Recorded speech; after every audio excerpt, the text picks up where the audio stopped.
Good morning. I hope we're live. We've had technical difficulties for the last couple days, and I've had difficulties with my computer. I lost like 6 weeks of graphic works that I had done on PowerPoint yesterday. Can you imagine how that feels? It's awful.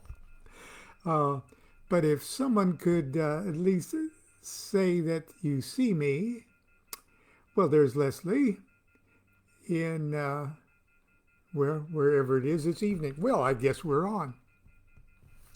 Uh, I just put up a little note just prior to coming on this morning that if you have any youngsters in the house, uh,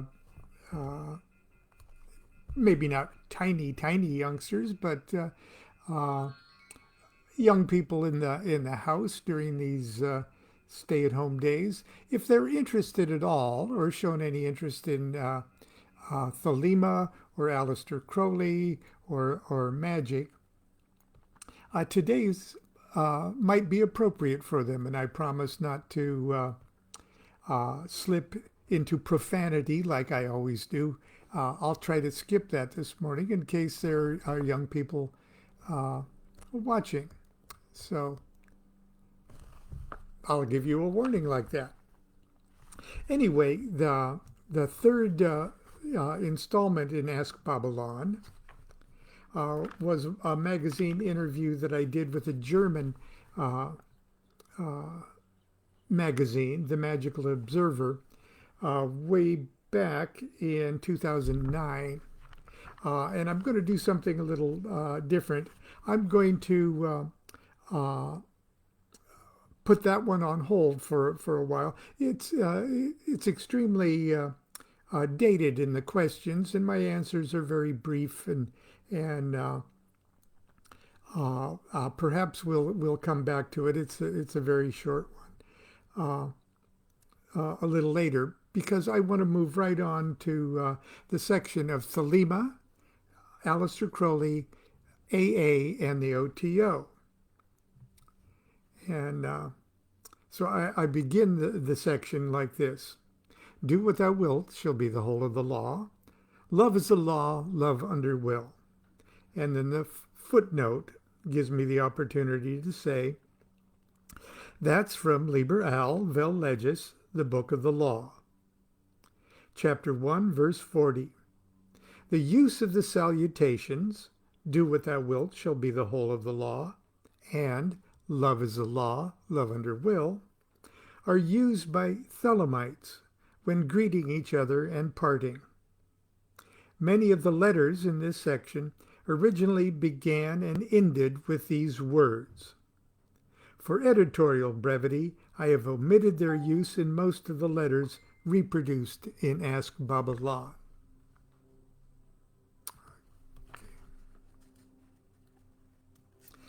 These two phrases should be familiar to modern magicians and those familiar with the life and works of Aleister Crowley. They are the watchwords of the religious and or philosophical movement known as Thelema. Much of the material in Ask Babylon was written in response to questions concerning Thelema, Thelemic magic, and the works of Aleister Crowley, and the two magical societies that he led. This reflects the level of interest expressed by a large number of my correspondents, many of whom, having read those of my books that treat directly or indirectly on Crowley's life and magic, still have unanswered questions or otherwise wish to make a point. I'd like to point out that in the final years of his life, Crowley was organizing his own version of Ask Babylon, which he initially wanted to title Aleister Explains Everything. An edition of this work was originally published posthumously and given the title Magic Without Tears. I'm given to understand that a new, more complete edition of this marvelous work is in the editorial stages and will eventually be available. This was 10 years ago. It still has not manifested. I urge anyone who is interested in Crowley's works to obtain a copy.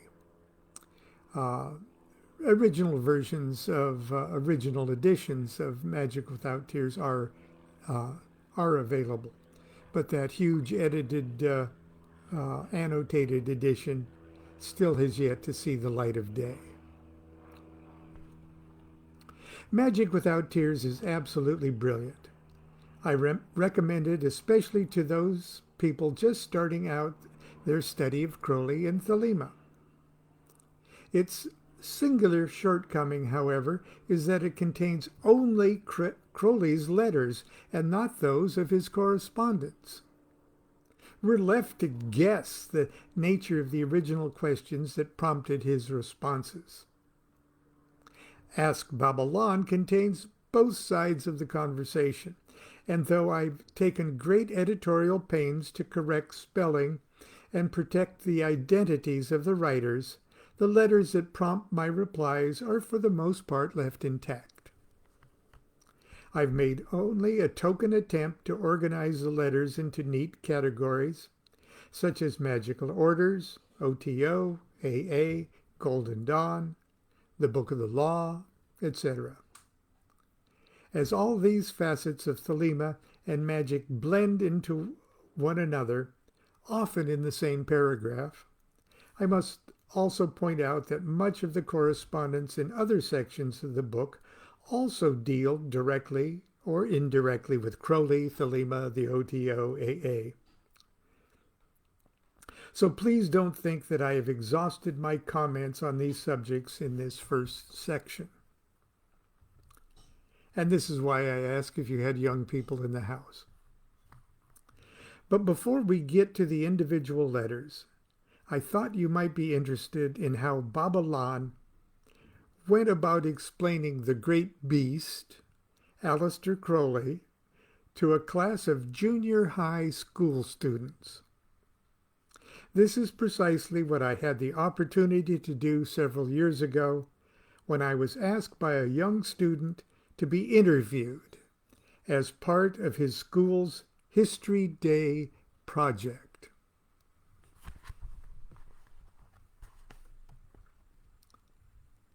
Aleister Crowley History Day project. Dear Babylon. Actually, he wrote Dear Lon Milo DuQuette, but this is Ask Babylon. Dear Babylon, my name is name withheld.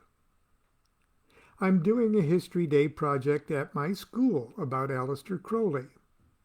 If you could please answer the following questions for me, I would greatly appreciate it. A list of questions was submitted. Thank you very much. Name withheld. Dear Name Withheld, I have to say you've chosen a very interesting and historic character to write about for your History Day project. In 2002, the BBC conducted a poll of 30,000 Britons, asking them to vote for the person who was, in their opinion, the greatest Briton of all time. Named number 73 in the top 100, sandwiched between King Henry V and Robert Bruce, stands the quote, famous poet, author, and philosopher, Aleister Crowley, unquote. I'm happy to answer your questions. Here you go. Question number 1. What do you consider Aleister Crowley's legacy for modern culture? My answer. Crowley's legacy for modern culture would be impossible to itemize and even less possible to prove. But let's look at it this way. Did the Beatles change the consciousness of Western civilization in the 1960s? Did the revolution in human thought that characterized that period in history profoundly affect the music, art, fashion, movies, food, literature, philosophy, science, religion, and politics of today? Unless you've been living in a state of complete denial, a coma, or a cave, the answer is yes. Crowley's life, works, and philosophies influenced not only John Lennon of the Beatles, Mick Jagger of the Rolling Stones, Jimmy Page of Led Zeppelin, and David Bowie, they also influenced scores of other cultural icons, such as visionary writers Ray Bradbury, Arthur C. Clarke, William Burroughs, Robert Heinlein, and filmmakers Orson Welles, Kenneth Anger, and George Lucas. And let's not forget rocket scientist Jack Parsons, a founder of the Jet Propulsion Laboratory, the predecessor of NASA, and the inventor of jet-powered takeoff. Parsons was a space pioneer who is honored with a crater on the moon named after him.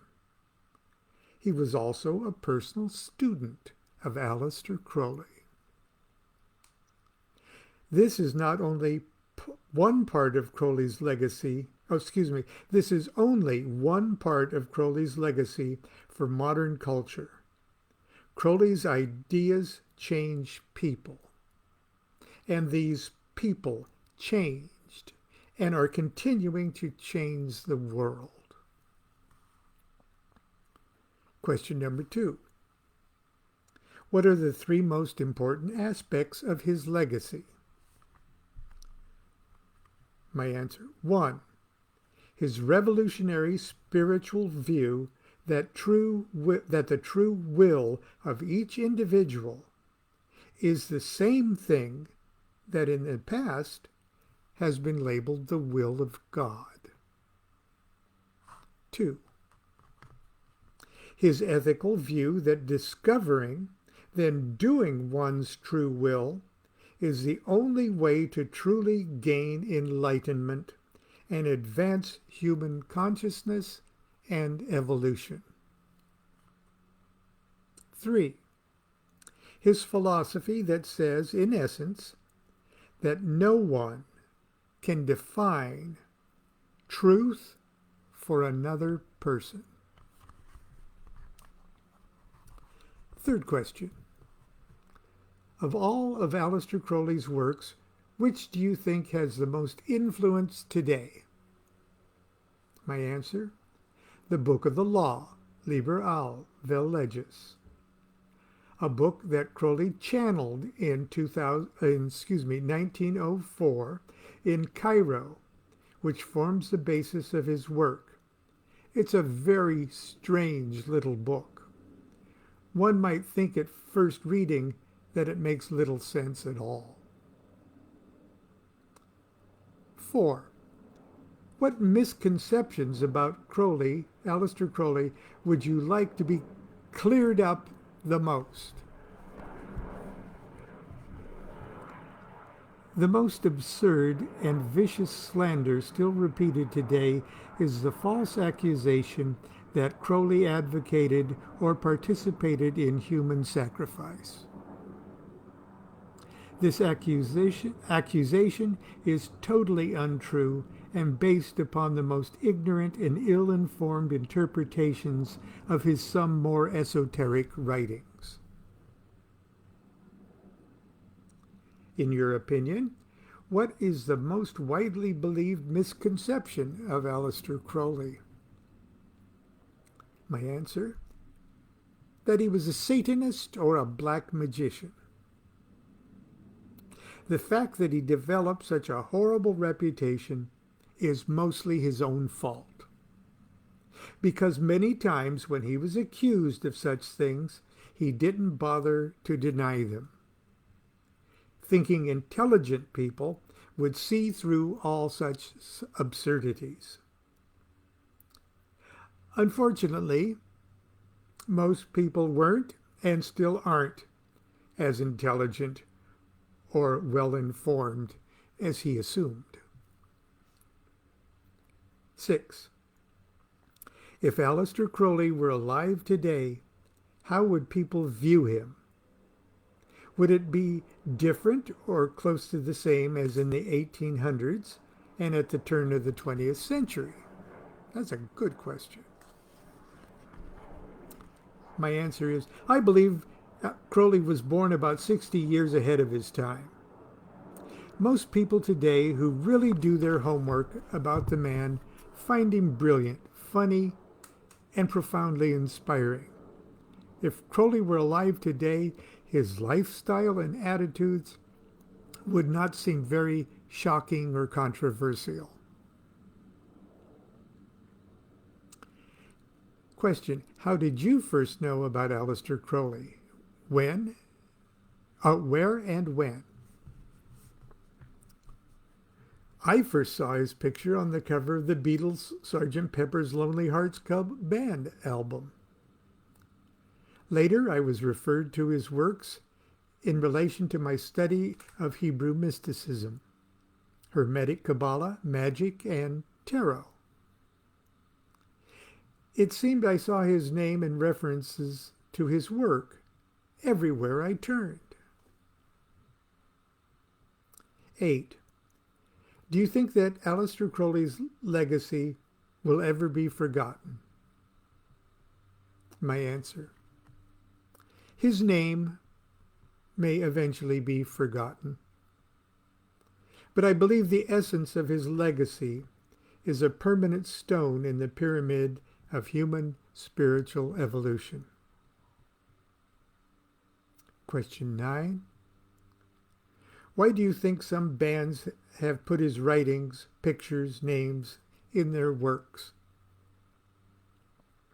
My answer: I imagine some do it to be spooky or satanic, but others do it out of genuine respect for this remarkable and historic character, and see the essential freedom of the human soul that Crowley celebrated reflected in their art.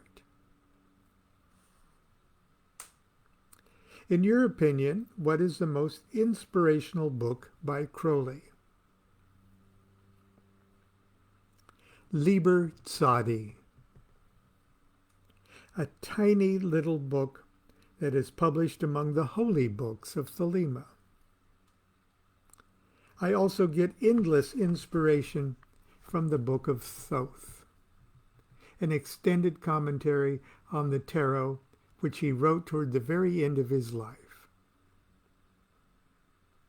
Thanks for giving me this opportunity.